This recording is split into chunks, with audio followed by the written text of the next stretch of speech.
सध्या सर्व पालकांना पडलेला प्रश्न एकच की आरटीचे फॉर्म कधी निघणार. परंतु आरटी म्हणजे काय हे नक्की या व्हिडिओच्या माध्यमातून आपण समजण्याचा प्रयत्न जो आहे तो करणार आहोत. आरटीची गरज का पडली, तर अशी जी काही मुलं आहेत जी आर्थिकदृष्ट्या दुर्बल आहेत, दिव्यांग आहेत, अपंग आहेत किंवा ज्या कारणास्तव मुलं अजून कुठल्याही कारणास्तव जे शाळेमध्ये जाऊ शकत नाहीत, अशी जी मुलं किंवा मुली आहेत हे शिक्षणापासून वंचित राहू नये हा याच्या मागचा उद्देश आहे. आरटी म्हणजे काय ह्याबद्दल थोडीशी माहिती घेण्याचा प्रयत्न आपण ह्या व्हिडिओमध्ये करूया. आरटी ऍक्ट 2009 काय आहे? आरटीचा फुल फॉर्म होतो की the right of children to free and compulsory education act 2009. याचाच मराठीमध्ये अर्थ होतो की बालकांचा मोफत आणि सक्तीच्या शिक्षणाचा अधिकार कायदा 2009. तर हा जो कायदा आहे किंवा नियम आहे हा केंद्र सरकारने 26 ऑगस्ट 2009 साली पब्लिश करण्यात आला. जम्मू आणि काश्मीर सोडून सर्व राज्यांमध्ये हा लागू होतो. तर महाराष्ट्र राज्याने 1 एप्रिल 2010 पासून हा अंमलात आणला. तर याचे पूर्ण 8 भाग आहेत. 8 भागामधले पण काही भाग जे आहेत ते समजून याचा प्रयत्न आपण या व्हिडिओच्या माध्यमातून करूया. हा जो आरटी ऍक्ट 2009 आहे तो संपूर्ण महाराष्ट्र राज्यामध्ये लागू करण्यात आला. याच्यासाठी वयोमर्यादा जी काय आहे ती 6 ते 14 वर्ष या वयोगटातील कोणतीही व्यक्ती असा आहे.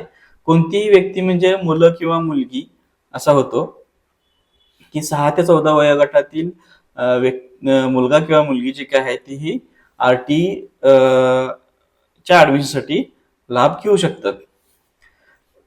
तर याच्यामध्ये तिसरा जो मुद्दा आहे ह्याच्यामध्ये सांगितलेला आहे की त्यांनी जे विकलांग असलेले किंवा अध्ययन करण्यास अक्षम असलेल्या बालकांच्या संबंधात उच्च वयोमर्यादा जी काय आहे ती 18 वर्ष केलेली आहे.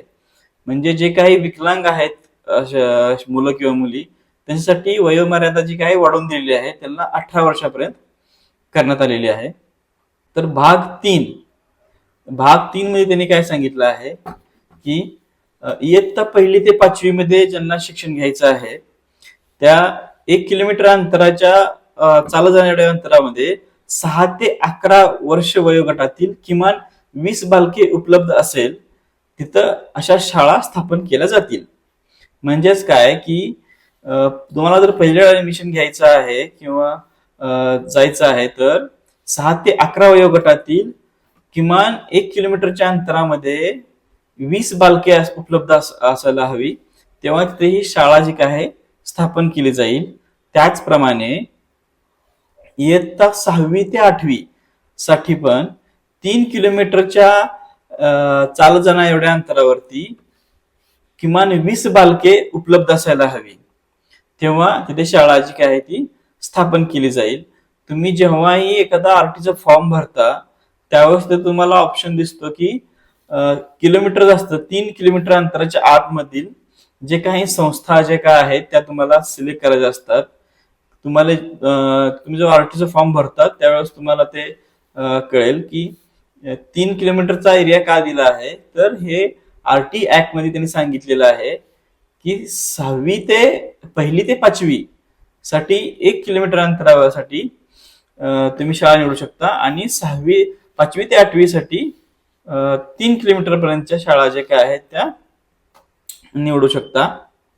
त्यासाठीच तुम्ही गुगल मॅप वर तुमचं जे काय आहे ते लोकेशन जे काय आहे तुम्ही सिलेक्ट करता. तुम्हाला जेव्हा आरटी फॉर्म भरता त्यावेळेस तुमच्या लक्षात येईल की त्या सिलेक्ट केलेल्या लोकेशन पासून ते 3 किलोमीटरच्या अंतरावरती ज्या काही स्कूल आहेत ते पहिल्यांदा प्रायोरिटी म्हणून घेतात. म्हणूनच आपण तो लोकेशन जे काय आहे ते सिलेक्ट केलेलं असतं, कारण हे आरटी ऍक्ट मध्ये त्यांनी सांगितलेलं आहे. तर जे काही दुर्लभ क्षेत्रामध्ये किंवा डोंगराळ क्षेत्रामध्ये ज्याने थोडीशी सूट देण्याचा केलेला आहे किंवा सूट दिलेली आहे या ऍक्ट मध्ये, ज्यांना आपल्या शाळांमध्ये पुढील प्राथमिक शिक्षण घेण्यासाठी सुविधा नाहीत अशा त्या क्षेत्रामधील बालकांकरिता शासनाकडून किंवा स्थानिक प्रशासनाकडून चालवल्या जाणाऱ्या शाळा उपलब्ध करून देता येतील. हा 3 भाग मध्ये त्यांनी सांगितलं आहे.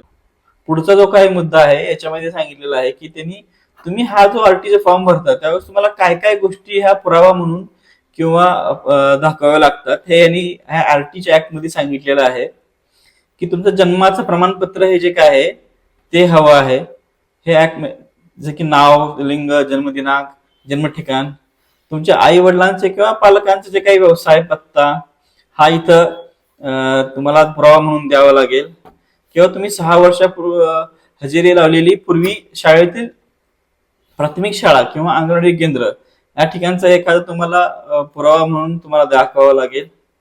तसेच बालकांचा कायमचा किंवा सध्याचा निवासी पत्ता हा पण तुम्हाला याच्यामध्ये पुरावा म्हणून द्यावा लागेल.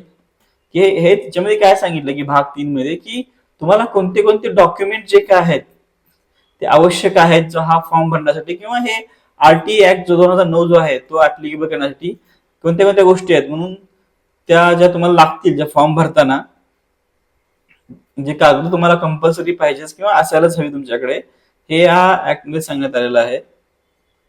जसं की जन्माचा दाखला झाला, तसेच याच्यामध्ये जे काही अर्थांगत बालक दुर्लभ आहेत अशांनाही त्यांना काही तपशील किंवा तुमचा इन्कम सर्टिफिकेट जे काही तुम्हाला दाखवावं लागेल, जे आर्थिकदृष्ट्या दुर्बल आहेत त्यांना ते पण त्याच्यामध्ये त्यांनी उल्लेख केलेला आहे. तसेच जे बालक वंचित गटातील आहेत त्यांनाही त्यांचं काही जातीचे प्रमाणपत्र वगैरे जे RTS CNT वगैरे भाग आहेत त्यातले आहेत यांच्यासाठी तुम्हाला तुमच्या कास्ट सर्टिफिकेट जो काय आहे ते तुम्हाला द्यावं लागेल. किंवा जे विकलांग आहेत त्यांना पण तुमचे सर्टिफिकेट त्यांना द्यावं लागेल. म्हणजे ह्या सगळ्या गोष्टी ज्या काय आहेत ह्या तुम्हाला फॉर्म भरताना लागतात. आणि त्याच का लागतात, कारण ह्या RT ऍक्ट मध्ये त्यांनी ह्या सर्व गोष्टींचा उल्लेख केलेला आहे. त्याच व्यक्तींना हा RTचा जो काही लाभ आहे तो मिळू शकतो. किंवा एखादा मुलाला तुमच्या गॅप पडला असेल 1 वर्षासाठी तर तुम्हाला त्या मुलाला पण त्यांना गॅप सर्टिफिकेट पण त्यांना दाखवावं लागतं. या सर्व गोष्टींचा उल्लेख त्यांनी ह्यात केलेला आहे. म्हणून आपण जेव्हाही RTचा फॉर्म भरतो त्यावेळेस ह्या सर्व डॉक्युमेंट जे काय आहेत तुम्हाला मागितले जातात. ते तर का मागितले जातात, कारण ह्याच्यामध्ये हे डॉक्युमेंट कंपल्सरी आहेत, तेव्हाच तुम्ही तो व्यक्ती किंवा सांगितलेला क्लॉज नुसार ह्या लाभार्थी जो विद्यार्थी आहे तो होऊ शकतो. तर हा व्हिडिओ तुम्हाला कसा वाटला हा कमेंट करून मला नक्कीच कळवा. आणि तुम्हाला RT बद्दल अजून जर काही माहिती हवी असेल तर तुम्ही मला कमेंट सेक्शन मध्ये कमेंट करून विचारू शकता. धन्यवाद.